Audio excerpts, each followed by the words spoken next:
playing at Supergirl. This is Jason J. Lewis, the voice of Superman on Justice League Action. This is Mark Wade, writer of Superman Birthright. And you're listening to the Krypton Report. And you're listening to Krypton Report. Up in the sky, look! It's a bird! It's a plane! It's the Krypton Report! The All Things Kryptonian podcast, including Superman and Supergirl. We discuss games, movies, cartoons, TV shows, and comics. Find us on Facebook, Instagram, YouTube, and Twitter. Welcome to the Krypton Report Podcast. This is going to be a very different kind of episode because, one, James isn't here. Where's James? It's really weird. Like, he just disappeared into oblivion. Maybe Brainiac took him and collected him. What sucks even more is, like, originally this podcast was going to be epic because it was going to be me, Bryan, and James sitting in the same room for the first time. But they canceled the Arnold in Columbus, and that's what James was coming for. And it really is sad. But we're not going to dwell on sadness. We're going to talk about some news, and then we're going to get back to pilot season. What's pilot season, you ask? Well, we started pilot season as like an offshoot of when we just go back to each Superman series and we review the pilot. We actually kicked off this with Lois and Clark, and we did it with that episode because it was the 25th anniversary of Lois and Clark. So we're going to review the pilot episode of The Adventures of Superman. So that's going to be cool. And it'll be our first, besides Superman the movie, this is our first time really jumping back into pre-crisis Superman in different medium. The only other kind of pre-crisis-y thing we've done is we talked about Action Comics 1 when we reviewed for Action Comics 1000. But enough ado about that. Let's talk some news. You ready to talk about some news there, Bryan? Who's sitting on the couch in the cave? What news? Well, this year was what news you speaketh of? This year was a leap year, and so we had a February 29th. Wait. Which means we actually... February 29th? What? How is that significant in the Kryptonian universe? That's technically Superman's birthday. So Superman actually got a birthday this year. I know, right? So that was cool. Just want to throw that out there. How old is he, Tyler? I can't do math. I mean, he's 80-some, but... So you divide that by like 4. That's like 20. He's like 20? 40? What? 60? 75? Common Core. 90? Carry the wand? So I can't remember the media outlet because I lost it in my notes, but allegedly it's being reported that Supergirl's going to be 20 episodes this season. Well, usually it's what, 23? 22 to 23. Which is interesting that they're cutting it short. Maybe it's for the good. You know, I think sometimes if they cut the thing short, we get better quality because they focus in tighter on some of the stories than expanding it. We also know that Melissa and her husband Chris are expecting, so maybe that has some sort to play into it. How it'll affect next season, we'll see. I mean, you know, if people are freaking out and worried, I'm not, because A, she has an awesome stunt double, and B, you just shoot around that and use tricks. Yeah, those stunt doubles are not like the ones in Spaceballs. Yeah, I mean, in Spaceballs, I mean, so let's look real quick here. Sure. Season 2 was 22 episodes. Season 3 was 23. Season 4 was 22. We're at Season 5 that right now is slated for 22, and we'll see what happens. Season 1, the CBS season, was only 20 episodes. So there you go. Here's what I will say about this. Now, I'm very behind on all these shows since Crisis, because Crisis just kind of blew me away a little bit. And then those first episodes after Crisis was just like, okay, where are we going? But anyway, I feel that when a season's shortened, like take HBO shows, for example. HBO shows are very successful, not only because they're written very well, but there doesn't seem to be a lot of filler. Like, everything seems to have purpose until you get to those later seasons of Game of Thrones. But I think that sometimes less is more. And I know that I get a little exhausted with these shows when I'm trying to watch a whole season again, and I'm like, oh, gosh, Felicity, for gosh sakes. Oh, jeez. Well, it's like, I mean, let's look at Legends and Black Lightning. They've both teetered around the 16, 18 episodes, and Black Lightning is about to hit its season finale. For real? I think next week. And I think that works great. I think I think that's like 16, 18 is like the magic number for these shows because you want enough episodes to let the series breathe, but not too tight. Like where, for example, like Daredevil and No, Luke you have to Cage. talk about my favorite Marvel character ever. Well, I mean, I'm just talking about the way those shows are. They're like 10 episodes, which is great. It's tight, but then it's so tight that you don't feel like you take a break in the adventure. It's like one story broken up into 10 pieces. Like you're watching a movie that's just 10 hours long. I actually think Daredevil went 13 episodes, actually. Maybe it I did. think so. So you're saying 13 is too little, and yeah. 20 is not enough? 20's fine. But 20's before fine? that starts to... Because I like an episode where you have a beginning, a middle, and end, and it closes. And there's a Fair thread enough. that carries over. You know, like the idea of the overarching season villain, but you have all these other villains throughout that you fight, and you're building towards something to where, you know, it's not like each episode is a day. You actually get to spend time with the characters. There are jumps in times. The story plays out. Different things happen. You get to play around with your characters and explain the story. Like, it's just not so tight that... like I said, I use Daredevil as an example because it's good. similar. It's a great example. And I mean, we were talking before we started recording, like The Watchmen season 1, it's really good, but it's so tight that, I mean, every episode is interlocked that you could literally edit them together and watch it straight through as one movie, like a Peter Jackson movie. Extended version. Just like you could put all the Lord of the Rings and sit down, like edit them all together and just watch it straight through, and if you cut out the credits, you literally would not know where one movie started and one ended. Will we ever find out what the deal with Saruman was? Why he went bad? We don't know. I actually have the Hobbit extended cut on Blu-ray upstairs. My friend let me borrow it, and I might explore that. But Yeah, we're gonna I know keep- the answer, but I'm not going to ruin it for it. We're gonna But anyway, let's move on here. So what the heck are we talking about? I don't know. This is what we episodes. do. Just as an Episodes. idea, since we are going to talk about the George Reeves Superman series, Yeah. Superman has had a very good, we'll say super characters, a very good run on television. The Adventures of Superman ran 104 episodes. We're not counting seasons because that's weird. James and I had this discussion before about how they broke stuff, especially when we get to Superboy. Superboy ran for 100 episodes. Lois and Clark only ran for 87 episodes. And Smallville did 217. And that one's was affected in season 7 because of the writer's strike, and it was shortened to like 16 episodes, something like that. And then Supergirl, we know, is going to be at 100 plus because right now they just did their 100th episode, and they have the rest of whatever this season, and then of course it was renewed for next season. So that's just an interesting thought. You know, I think it'll be a while maybe until something catches Smallville, because Smallville. How many episodes were in Superman the animated series? I didn't count it because it wasn't live action. But we can check real quick because animation's weird, where they do like the initial order is like 13, and then the next. That's why their seasons are so weird. I don't think it went to 100. I don't think it did. You have to have so many to be syndicated, I think you have to have 100 episodes for syndication. but it didn't. It went to 54. With season 1 technically as IMDb listed as 13 episodes. Okay. Season 2 as 28 episodes. And then season 3 being 13 episodes.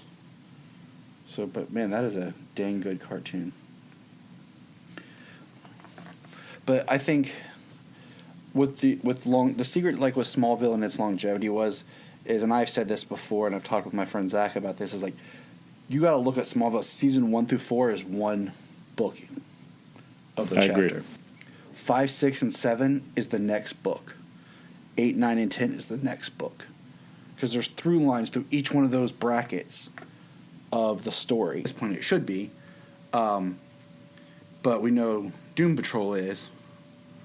Because it's more adult. And like I've said before, and I got in an argument with people online, is... I'll argue with you. Let's go for it. No, you'll agree with me on this. I love DC, but where they are falling right now is they don't have any content that they're really cultivating younger audiences. all the DC Universe originals are geared towards us, our generation. You're right. We love it, okay? And we're cool with it because we understand it. Yeah. I was explaining like my idea with Stargirl is hopefully that'd be more of a family-esque show because that's what the Flash is really. When they Berlanti said when he broke up the shows was Arrow was supposed to be the dark, gritty adult drama. The Flash was supposed to be the family show. And each one of the shows was supposed to have a little bit of a different niche to it. And I like that because it gives them all a different flavor. And I like being able to watch these live-action shows with my kids. You know, new ones that I haven't seen 1,000 times. Like, of course I can share Lois and Clark with my kids. Or Solomon likes to, when I watch the 90s Flash. You know? But it's nice to watch something new together. And I was, like, kind of leaning that Stargirl might have that kind of flavor to it. That it was a potential of, like, launching, you know, for younger kids. Because think about it. What do the kids have right now? Yeah, we were just talking about this like a week or so ago. Like when we were kids, we had Super Friends reruns. We had Superman the show. We had Batman, Static Shock, Freakazoid, God bless it. Batman Beyond.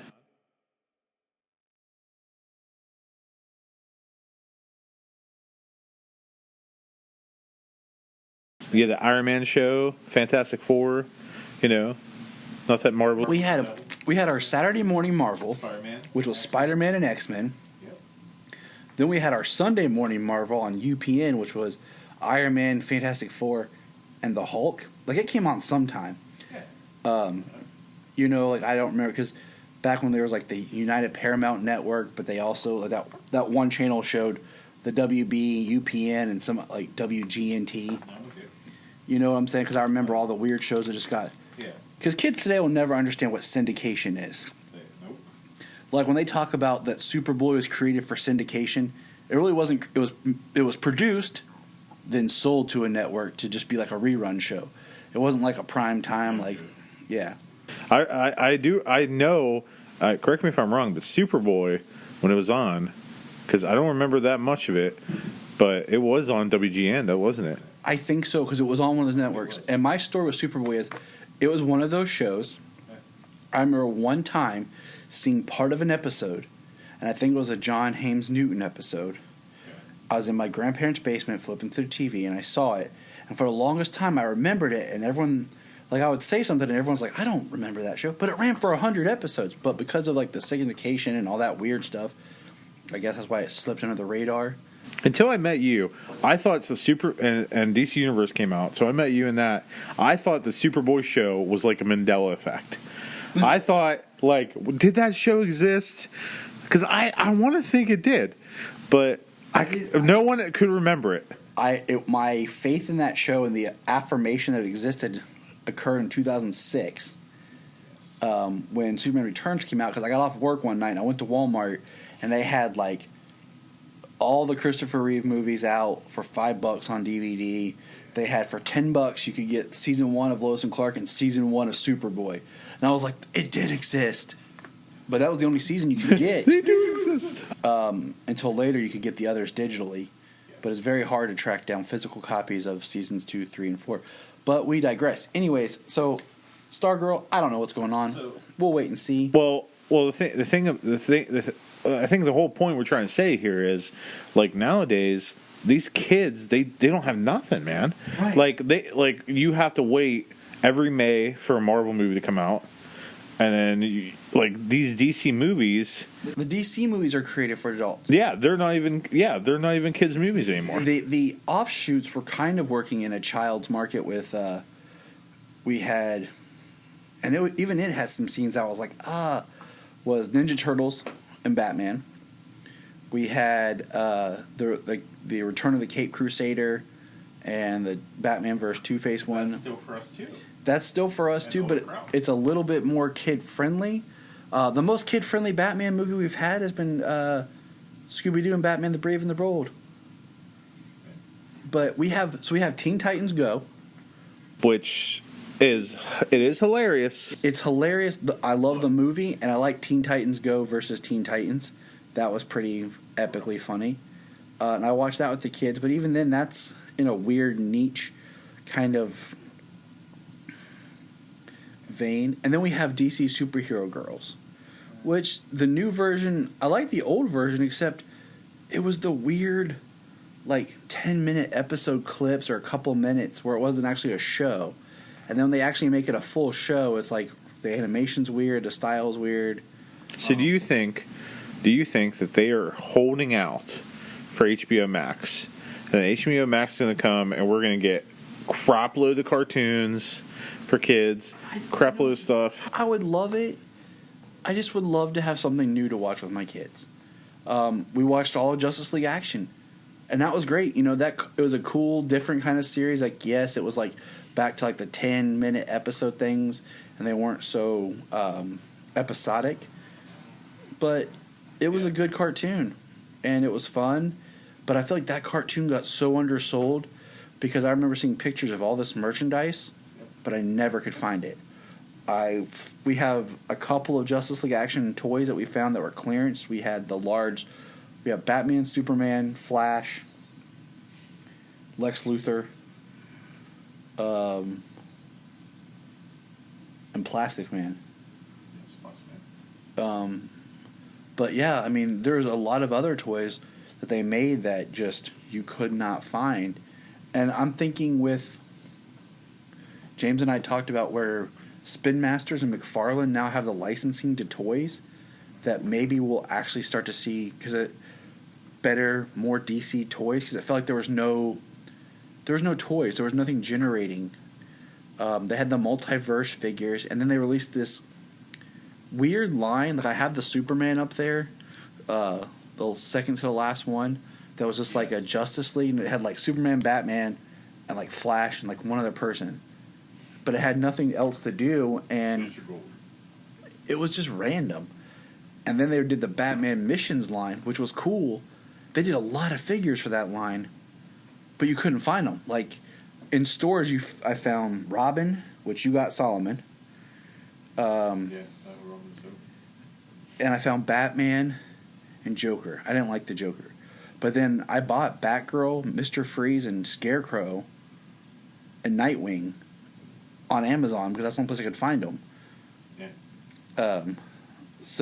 But there just hasn't been like anything but Batman for kids. But it's possible that this Stargirl show, I can't even talk, could be the best of both worlds. Because if they make it a JSA focused thing, then you bring in this older crowd because we have these older superheroes, we have this older team, we have those DC diehards that love the JSA, like me.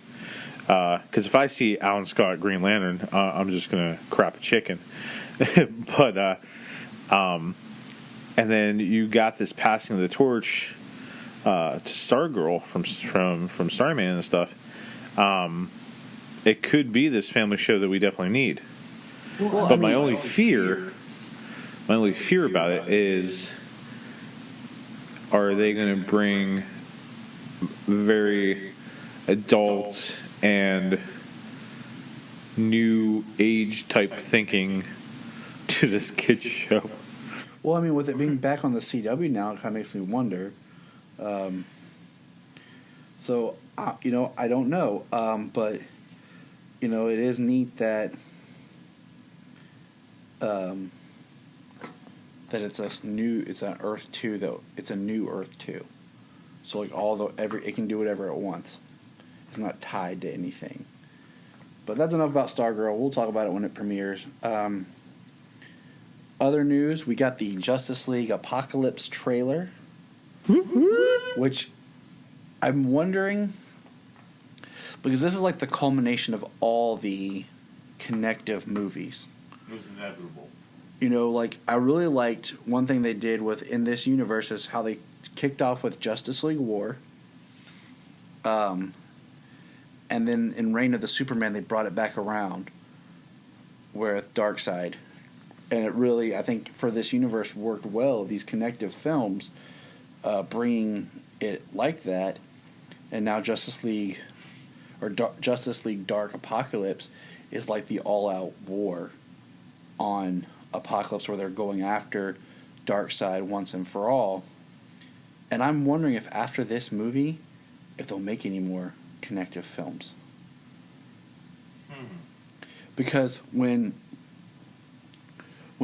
Batman Hush ended, which is the last one with Batman in it, he was back to his current / rebirth style costume. When Superman in Batman Hush had more of his Superman Reborn costume, and that's what he's taken on into this. And then Wonder Woman at the end of Wonder Woman Bloodlines, she has her more current comic book costume, where they've tried to mold them out of the New 52 style costumes into what's going on closer to now. So I'm wondering if, because the next film after this one is Superman Man of Tomorrow, which is supposed to be an original story. And we don't know anything else other about it than that right now. But I thought they were going to do Long Halloween. They announced 3 a year. They'll announce the next movies at Comic-Con. Usually is when we find out, like the Friday of Comic-Con is when we find out what the next DC Universe movies will be.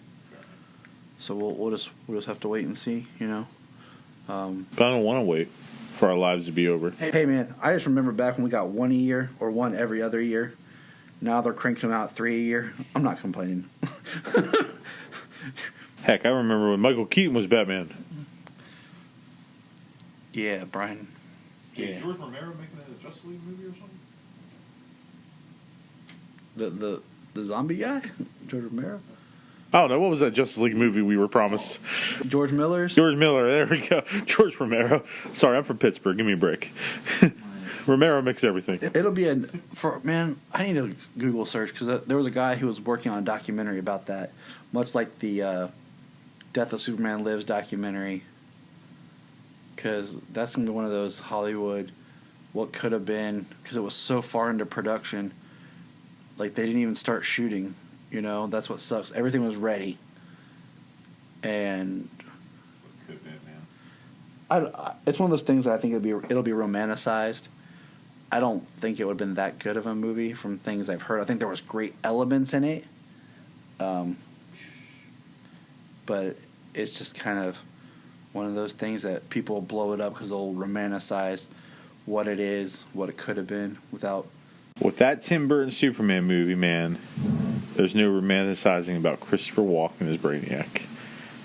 You know you want to see that. Well, I just think about at that time where Walken was, and this is at the same time, and then I think where Tim Burton was this time.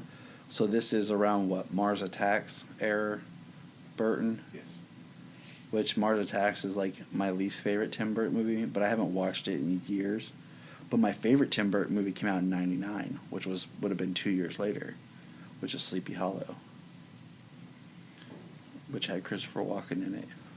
Wow, Superman on my ship. You don't hire Christopher Walken to be an actor. You hire Christopher Walken to be Christopher Walken. But anyways, Apocalypse. It looks really good. It looks like it's rated R, which the other Justice League film was rated R as well. And it's always weird when you do R-rated animated films.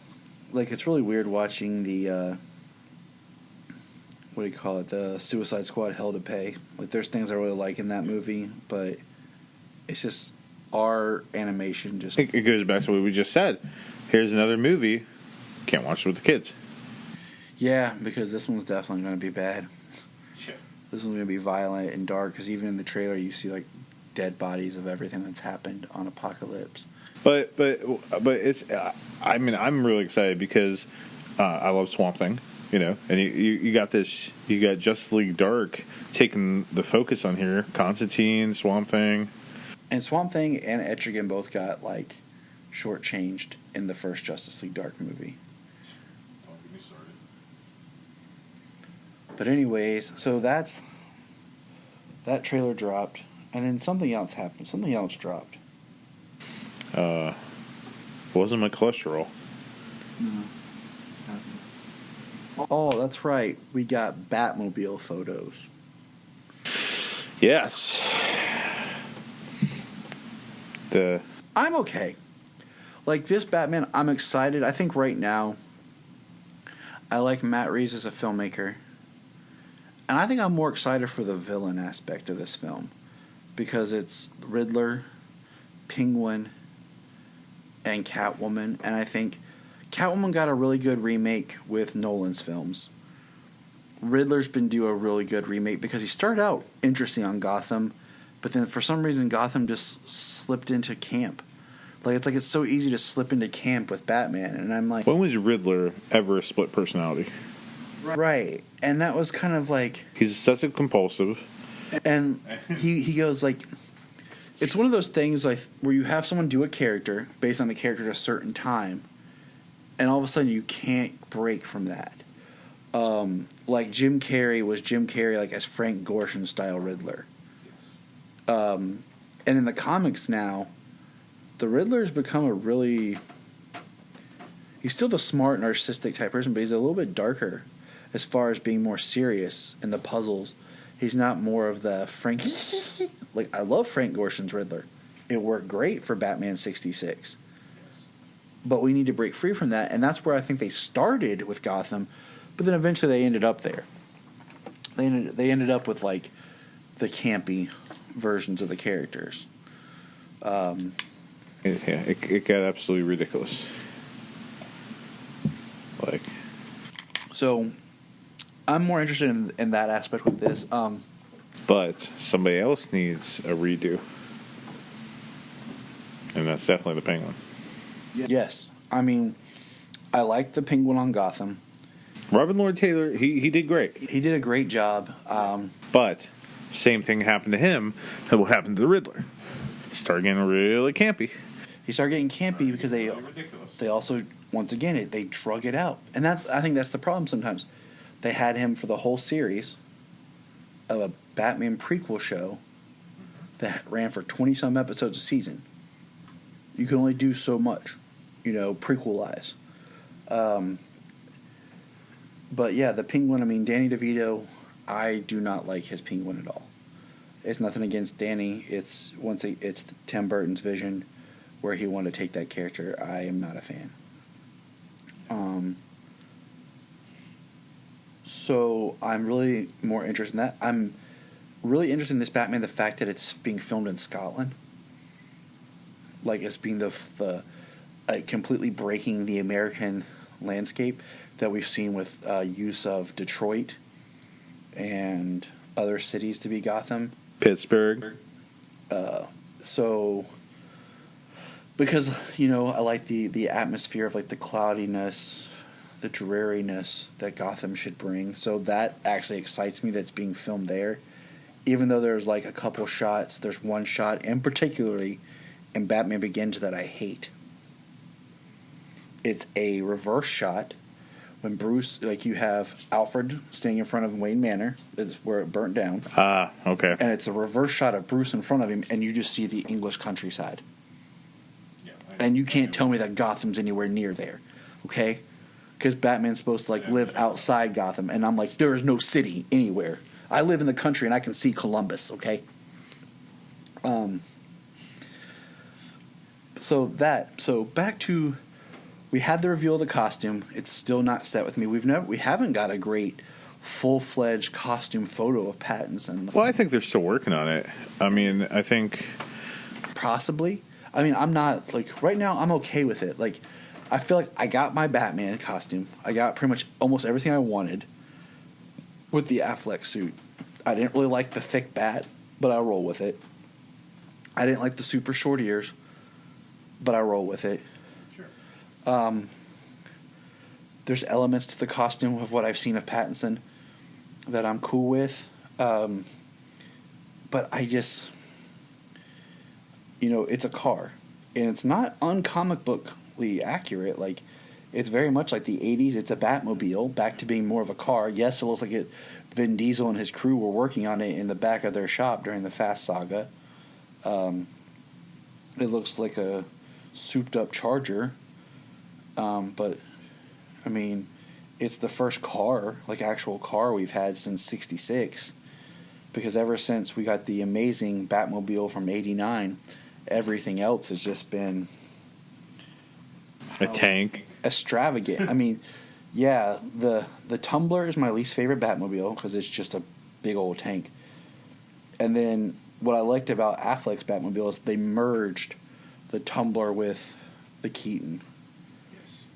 You know, the Clooney Batmobile is cool to look at, but it makes no dang sense, okay? With frickin' an open top and a one-seater.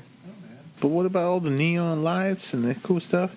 It's the car, man. Chicks dig the car. It looks better than the Batman Forever Batmobile. I'll give you that. Other than the open top, like, I don't like the open top. It makes no sense.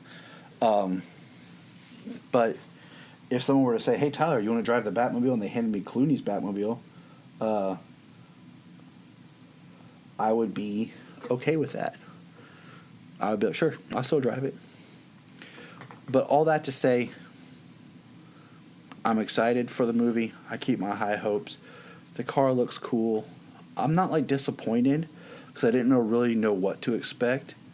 And I'm still kind of in that same vein. I think the coolest aspect I think about the suit is it really looks like that he took the gun and made the Bat logo with it. And I hope so, because that gives it it gives it some story points, something different. My biggest thing is I don't want Batman starting over again. Like, this is supposed to be like year 2. My biggest promise with the Affleck Bat was that he's in his career, so we can kind of jump in, kind of like Batman the Animated Series. Like, his origin stuff was told backwards, but it started. We had Batman, we had Robin, and Well, what if this is passing as a younger Affleck? if that was the case, I'd be cool with. But I doubt they would do that. But if they did, I'm fine with that. But I want to see Batman established because there are so many characters that I love in Batman that we'll never get to if we don't start with a Batman already established. Like with Affleck, it'd been very easy to spin off and get Batgirl, Nightwing, Robin, Red Hood. You could have just jumped in with all of them already existing. Because we've been talking about this for years, you and I. All we want is this older seasoned Batman, and we want a freaking Bat family. I mean, even Titans, Titans has given us an old Batman, but we're not focusing on him. But we now have Nightwing, and we have Jason Todd Robin. So at least we have that, and then we have a Batwoman show, which, had an older Bruce. Yeah. And now we have Batwoman taking over. But I want to see, like, Batgirl and Robin. Like, I really want to see Batman and Robin together as a team. Like, when people always talk about pairs and duos, they're always Batman and Robin. But we've never really got to see them on screen together. Exactly. Because, in the movie Batman and Robin, they worked together a little bit, but they were fighting against each other, and then they really didn't get to work together at the end of Batman Forever. But all that to say is, like, that's why I wish we would get something like that. But let's take a quick break, and we'll move on to talking about George Reeves as Superman. All right, so we're back after our little break. What is that? Bryan, you hear that? It's coming through the multiverse. I'm deaf. I don't hear nothing, man. Where you been? Maybe. James, is that you? James! All right, James, are you there? James. Yeah. Oh my God, he's back! Come back to us. What was it like being on Brainiac's ship? How'd you get away? How'd you escape? Had to use some super strength, fight my way out. If anybody's got super strength, it's James. Could always be stronger. So, James, I'm glad you're back. You've joined us just in time to talk about the Superman we've never really talked about on the show before. I mean, we have in passing, but we've never really talked about it. And after watching this episode, because it's been a while since I watched it, I realized we need to talk about it more. And we might slowly maybe work on the first season of this show. Because I forgot that it's only 25 minutes an episode.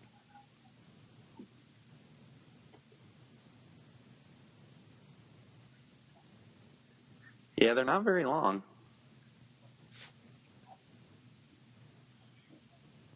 Not sure what the standard was for television shows back then, but I mean, it makes sense. don't know, the length, but it's weird. Like I totally forgot. So There weren't many two-parters. So everything was usually a standalone story. yeah, 45 minutes. Yeah, it's. Think of I mean, I haven't watched a whole lot of it, but I have no doubt that it's fairly episodic. it is. I've watched a good chunk of the first season and the third. I think is the one I have on DVD because I found it really cheap. well, the third one. I'd only seen a few episodes when I was younger, so it's not something I've actually watched through, and I've been meaning to with DC Universe. So I've watched some. Like it'll be good to I made my way. be good to give me a reason to have to watch a couple episodes at a time. And like I said, we might work through this because I think it's an interesting look at the character because it is pre-crisis. Like the Christopher Reeve movies were pre-crisis, and we've talked about those in length. But this show we haven't really dug into, and it's just kind of nice to go back to that time. Before. We've discussed Reeves. Reeves is heavily Silver Age. This is Golden Age. Exactly. Like this was out before the Silver Age even began. I'm pretty sure. Yes, Silver Age didn't start till the '60s. When the beginning of the Silver Age is when Flash appears. Barry Allen. Yeah, when Barry Allen appeared. So we're talking The Adventures of Superman, first episode called Superman on Earth, premiered September 19th, 1952. This was before my mom was born. I watched a couple of these episodes with my grandma. I remember watching the I Love Lucy episode. That's the one I remember the most. Because, my grandma loved I Love Lucy. So that's I remember that one. It was my more clear introduction to George as the character. I remember once in a while when I was a little one, when I was a tyke, watching some things with my grandpa once in a while. We'd watch some Batman '66, and once in a while we'd catch a little bit of George Reeves Superman. In my mind, so always that was all so little. It's just like clip show. You know what I'm saying? Yeah, I agree. In my mind, I've always paired George's Superman with Adam West Batman. Like they would be a Justice League together, a TV universe. Wonder Woman was always kind of that iffy one, because in my mind I still kind of put her with them, but at the same time she could fall in with Chris and Keaton as their own trinity. So she always kind of can go back and forth. I don't know. I think I put Linda Carter with Adam and George only because it was more campy. Not saying that Christopher Reeve's Superman didn't have a little bit of campiness, but I don't know. I put her more with George and because it was on TV. It's more of a syndication thing. That's just me. So here's some cool trivia about this. This is the first DC TV series. So that's kind of cool to think about. The first DC Comics property brought to television. So the serials never reached TV before this? They were for film. Theaters? Yep. So this is the first time that people, like, mass population. We're seeing a live action Superman, like, in their home. Part of why it did so well. But let's get into this. So I'll give you another trivia piece here in a second, because I'm watching this, and it starts off. We have a narrator. Now we get the awesome intro with the faster than a speeding bullet. You know, all the stuff that we know, the truth, justice, American way. You know, faster than a locomotive. Look up in the sky. I think that's one of the best intros ever. I like the cartoon though. Fleischer. Thank you, James. Oh yeah. Fleischer's one's a little bit cooler, but I think for I just love that nostalgic, faster than speeding bullets, more powerful than locomotive, tall buildings in a single bound. It's a bird. It's a plane. It's Superman. And I don't think we'll ever see it again. Strange visitor from another planet. I don't know why they haven't done something on Supergirl. Maybe they'll do it with Superman, the TV series, or like with Mixie or something, where he puts him in a retro thing, and like he recreates that intro. Yes, it would. That'd be awesome. I mean, I think Mixie. You'd think that'd be an easy well to mine, Exactly. I mean, because the Superboy show doesn't do that like that. Lois Clark, no. Lois Clark just had it's all in my head. And it had the cape flowing. So the Fleischer cartoons was 1942. I knew it was before this, but it's 10 years before this, if you think about it, and only 4 years after the comic. But at the beginning of this, we have the narrator talking, and it does mention the more golden age, where it's a race of supermen. Yes. They're all referred to as Superman, and it says Krypton's a green planet. Which always made sense to me. But we have the Council of the Temple of Wisdom and the Council, and we meet Jor-El, who actually says Krypton. I noticed that. I wanted to mention that. And I mentioned it because I was like, oh, okay, so it's not just Marlon Brando. Like, they said, okay, all right, maybe that's where Brando got it. He was like, oh, that's how they said it. But all their costumes look like from Flash Gordon. Yes. And what's funny is I was reading is the costumes came from recycled Flash Gordon serials, Captain Marvel serials, and another show I'd not heard of for the Krypton costume. What's the one you didn't hear of? I didn't write it down because I didn't know it. And I thought that was interesting, just because, like, it's always interesting when they recycle props and stuff. Like, one of the reasons 300 was able to keep under budget is there wasn't a whole lot of props created for that movie. They recycled a lot. A lot of the shields and armor and all that was recycled from Troy. Really? Yeah. I didn't know. And that was one of the things they were able to keep it under budget, was they went to the warehouse and got stuff out. Like, they didn't have to create new things. Similar thing happened in the movie Dark City. Nice. That's such a good movie. It's so underrated. Oh, amazing movie. And Dark City did that, and then The Matrix used the Dark City sets to help keep costs down. But then we meet Roseanne and Kogon, or Godzilla. Kogon and Roseanne or Roseanne. Roseanne Barr. Yeah, she was on the Council of Krypton. And what cracked No wonder they exploded. What cracked me up is, like, when he goes over, he's talking about the rocket he created, and he pulls down like a chart. Yes. He's like, I've created this prototype rocket. Does he pull a stick out? He's just like, this would fit 200,000 people, or something like that. He says I need 5,000 workers. Men, and 5,000 workers. And unlimited resources, so I can construct this to get us off the planet. And I'm like, okay, cool. And then he does say Lara to his wife, so that was cool. They do a thing where he's like, I love the overacting that they did, like in the early days of television and stuff, where he's like, There. I should have. I should have done it sooner. Months ago. If only I could have. I just have the prototype. I can maybe get you. And I looked at that rocket like no. Like if any of us is gonna go, just our son. It's like let's get you in there.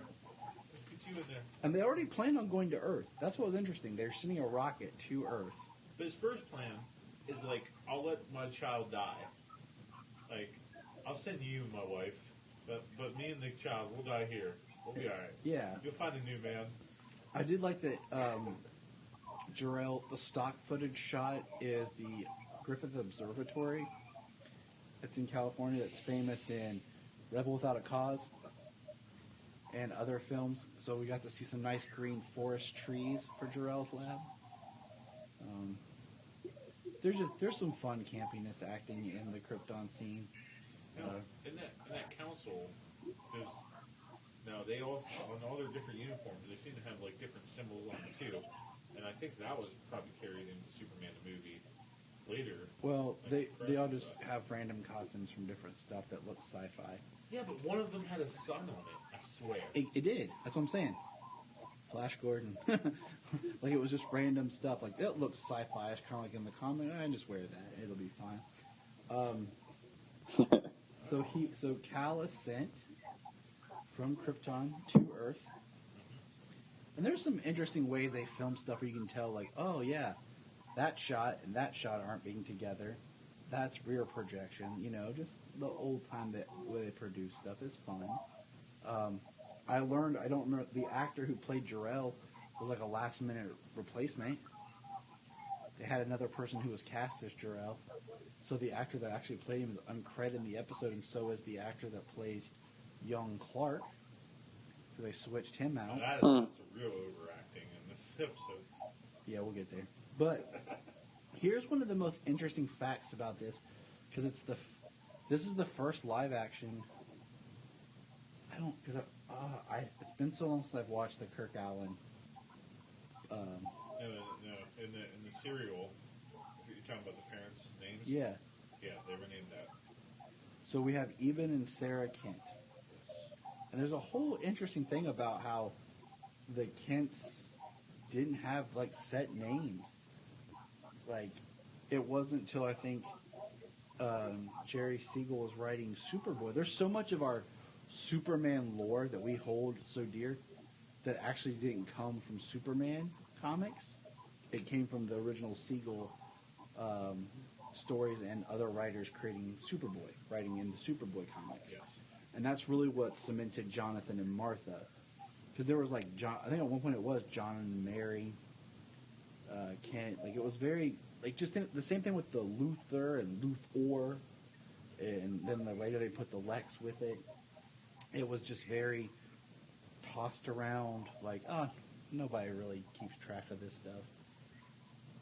That's why in our one conversation James and I had years ago about the location of Smallville, like, and stuff, because they talked about it differently at different times. I think Superboy, I'm probably wrong on this, but I think Superboy introduced John and Martha as parents' names. They introduced Crypto. Yeah. Because Superboy is very, very Silver Age. Yes. But it was definitely Sarah and Eben back in the day. Which it's so weird of names, like. Yes. They're old. Yeah. Well, Eben. That's for sure. But Eben's not even a name you hear anymore. Like, he references an old person name. You know, like. Never heard of Eben before in my life. Exactly. So. But Sarah, why not just be Abraham and Sarah? Or, Abraham and Sarah. You know what I'm saying? Like, we're going to name her Maybe Sarah. they couldn't afford the extra ink for Abraham, so she's like, Eben. But they find him and they quickly they take him. They don't do like the comics of like putting him in an orphanage. No, they keep him and they raise him. But they seem to be much older in Golden Age, man, and on this show. Like, they seem to be more, like, it's kind of... That's kind of how the Kents were originally. They were already old, almost grandparent age. They were at that transition where, and it wasn't really till Smallville that they kind of de-aged them. Right. I mean, at the time, they keep the baby because, as the way they describe it in the show, like they have a baby and they have a crazy story because the ship explodes, disintegrates basically. So there's like not even evidence or anything. So they're like, all we have is a baby and a crazy story, a wild story. I think one thing I like about the series, and we'll get, is like I'm kind of curious to like move forward, is almost taking out more of the sci-fi elements of space and having more of a grounded Superman. And that's something I'm kind of interested in. Like, I'm wondering how long that stays, that I'm going to keep watching the show. But when DC Universe was launched, I watched quite a bit of it. That's what I'm saying. I did too, and then I also watched, I was watching that, and I was watching Superboy season 2 and on a lot. But, so we have 12-year-old Clark come in, talking to Ma, and she tells him his story, and a very, like, the narrator's like, Ma tells Clark his story, he thinks back, and he understands. And I just like, Ma, why am I different than everyone else? Why? Gee, God. I'd be like, you see, Ma, I started growing hair under my arms, and I'm starting to find long and pretty. Like, it was awkward, man. The kid's like overacting, and it's like Sarah is trying to rationalize everything. She's like, "Oh, you just stronger than most boys, or you just got." And he's like, "We were playing baseball in the yard today, Ma, and no one could find that baseball, and I found it behind a rock." Well, see, you got better eyesight. No, Mom, I looked through the rock. Oh, well, I mean. Well, I can't talk myself out of this one. Even. So let's just, and then we jump to 25 years. Yeah. And we have Sarah talking to Eben. And we're about 15 minutes into the episode. And it's April 10th. That's Clark's birthday. And as we know that now, Climax and everything, February 29th is Superman's birthday. Yep. Eben is like, walks in, stage right, into the room from being out in the field, talking about how Sarah's telling him how she sent Clark out and all this. Eben then says, I have to manage the tractor. But Eben's acting like 25 years. I don't remember getting that boy. Like 25 years. What the heck? He's like, wow, 25 years past it. Gee, God, already. Exits stage left to go back to the tractor. Walks, and then just grabs his heart and has an overdramatic heart attack and dies. It's literally out of nowhere. Like, at least, like, I think, Glenn Ford has the moment of walking, like, stutter, then, like, grabbing his arm and, like, oh, no. And then it cuts. Well, doesn't he, like, he runs with him a little Yeah, he bit starts to with the jog, and then he's like, oh, Yeah. no. Like, Eben's like, ah! But, that says that Glenn Ford technically is the first live-action Jonathan Kent. Not Pa Kent, but Jonathan Kent. Yes. So, Jonathan? So, Eben dies on Clark's birthday. And so we're at 16 minutes and 50 seconds when George shows up in the background. And this is a 22-minute, 45-second episode, something like that? 28-minute episode. Oh, 28 minutes. So we have 12 minutes left, total. Yes. Now, we have him standing there, and Sarah says something to him like, he was a good man. Yeah, that's exactly what she says. And he's like, He a says good what she says. father. He's like, are you going to be okay all alone, Ma? By yourself? Yeah, I'll be okay. You going to miss Paul? Oh, he was a good man. Like, right when he dies, she's like, or the doctor comes out and says, Oh, yeah. The doctor's Yeah, like, the doctor. I'm sorry, Sarah, I'm and sorry, walks Sarah. off. He didn't make it. No, he doesn't say that. He just says, I'm sorry. Like, and walks off, and they're like, oh. And you see George Reeves right next to her for the first time.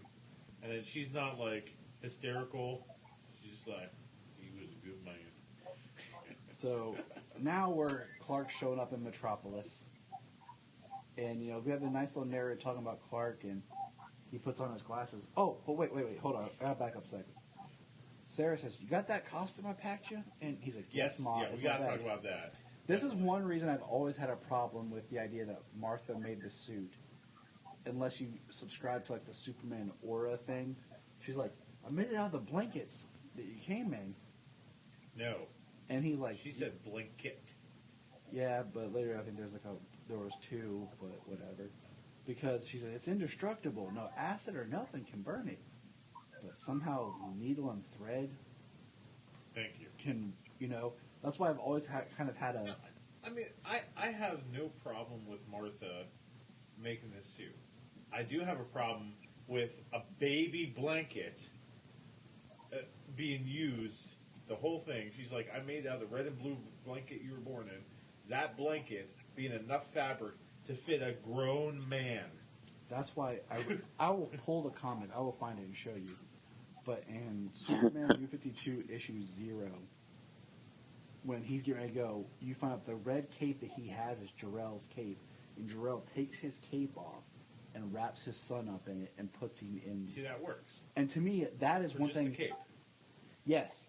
Not the suit. I would love to see in live action in the scene of Jor-El and Lara placing so that he kind of has something of his father's. I love that idea. So we get Clark in Metropolis, goes to the Daily Planet, which is funny because in the narration they always say at a major metropolitan newspaper, but then they have the Daily Planet. We get to hear Perry White, not my favorite Perry White, and Clark's waiting for a job, to interview for a reporter. And Perry's yelling and stuff, and he yells at the secretary to send Lois Lane in. And we meet Phyllis Coates, who is Lois Lane. So that's cool. This is our first time discussing her as Lois on the show. Because it's not till... What? There's two Loises. Yeah, it's in season 2 that switches to Noel Neal. Oh, that's right. Mm-hmm. I thought it was Noel, then went to Phyllis. My bad. Yeah, because Phyllis was the one who was in Superman and the Mole Man also. Right? Yeah. Because Noel... I think so. Yeah, because Noel was with Kirk, if I remember right. Man, why am I'm failing. But anyways... and I think, she gives a really good Lois vibe. Just being there for the little bit she is. And what's funny is they say, Mr. White can't see you right now. And Clark's like, well, I guess I just won't get to see him right now. And then Clark goes into a janitor's closet, which leads to the ledge. And I just love him walking on the ledge. Like the idea of this building. And he walks in and Mr. White's like, "How did you get in here? Where are you? Who are you?" And he's like... That's exactly what he said. He's like, "I came in through the window." He's like, "What? This building is as flat as can be with a small, tiny ledge." He's like... This is 28 floors up, boy. And then Jimmy Olsen, played by Jack Larson, comes busting in. Jack, who some people, if you don't know, would later be the bartender in Superman Returns. Which was a nice nod of the scene with Jimmy and Jimmy. And we found out there was a blimp that was flying, and the people were safe. There's one guy still hanging on by a rope, and they all run out. And then we cut to the guy hanging from the rope on the blimp, and we just see, it is quick. We see Superman fly in and catch the man, and then it cuts to the guy telling Mr. White and Lois how he got saved by this streak, and that he was found behind by Mr. Kent, and he gave Mr. Kent the story. And then Lois says, "Oh, we saw something fly away too right as we got there." And it's really cool, building tension. And Lois is like, "How did you get this story when you left there after us?" And hold that thought real quick, because as the guy's telling Mr. White this, he refers to him as a super guy. And then Mr. White comes in and hands Clark, the newspaper, they already printed it, says, Superman saves, story by Clark Kent. And that's when Lois is like, does her, how did you get there before? And he's like, well, we can't all be a Superman, Lois. Wink to the camera. And that ends the episode. And I forgot how, like, Superman's just like a tease in that episode. But one thing I love about this series, I like George as Clark Kent. It's not the reinvention that Chris does later where he's more of the nerdy. This is a very, like, no-nonsense Clark Kent. And I think, if you think about the world back then, how disconnected things were, you could be Superman and Clark without having to really trick people. You know, you couldn't get pictures as fast as we do now. Like, there wasn't the instant media. You know, people might never see Superman's face. Like, they might not be able to study it, much less be able to, like, study Clark Kent and Superman. You know, they weren't printing reporters' pictures in the paper. Yeah. And he says, well, maybe I'm a Superman, Lois. Or maybe I'm a Superman, Miss Lane. He always does that, like. And it's the wink at the camera. He teases her all the time. He teases Lois all the time that, you know, well, maybe I'm Superman, da-da-da-da. It's like something they'd never believe, Clark Kent. And then they use that a lot in the animated series when they had interactions and stuff, and she always questioned him and stuff. He always hinted at, well, maybe I'm Superman. And she just blew him off about it. and that's... The animated Superman is very George Reeves. Very much so. Because he's no nonsense. And that's what I like about... I like his Clark. To me, his Clark kind of falls more in line with Dean Cain's Clark. Where I think those are like the versions where it starts to teeter, where Clark is more of the real person and Superman's more of an act, and not really building the three-part of Clark is an act, Superman's an act, and then he's in the middle. Right. Compared to where Batman is Batman all the time, and then Bruce Wayne's an act. Yeah. You know, Superman has the three parts. That's probably. I mean, that's probably partially why. Like, you know, I grew up and I always liked Dean Cain's Clark Kent because he wasn't a bumbling fool. He was a real person, and you know why Tom Welling's Clark Kent. He was Clark for so long. You know what I mean? He was himself before he had to come up with, you know, this or that. And then the same thing with Henry Cavill, you know, like his Clark Kent isn't a